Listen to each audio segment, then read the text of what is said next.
This is a life's journey of Kaylee Dixon, who was born on January 29th in 2000 by Tiffany Stevens. Kaylee will be a millennial, which really has a bad reputation. A lot of the common perceptions of millennials are that they are self-absorbed, entitled, no work ethic, and are fragile. Several of the common diagnoses for millennials are ADHD and autism spectrum disorder, and the number one reason that millennials pass away is from deaths of despair, which is alcohol, drug use, and suicide. Kaylee's birth was long anticipated, but it didn't go as planned. It was a very fast delivery, so no medication could be administered. It was very painful, and they wouldn't let me change positions. This caused a lack of immediate connection with the baby because the experience was very traumatic.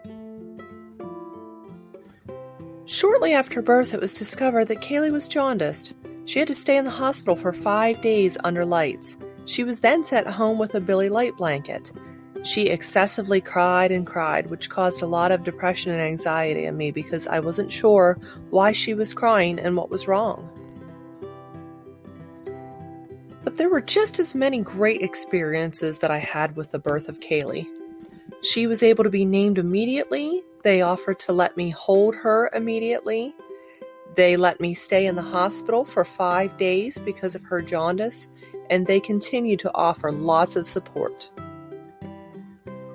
Kaylee was early on everything. She rolled over early, she crawled early, sat upright early, walked and cruised around very early. So everything was on target for that, but she still cried for hours and hours on end, of which the doctors just could tell me it was colic. Kaylee's ability to recognize voices and faces really depended on how often she saw them. Close family, it was within a few weeks. Extended family, within the first year, depending on how often she saw them. We worked on object permanence around 4 to 6 months, playing peekaboo and hide and seek.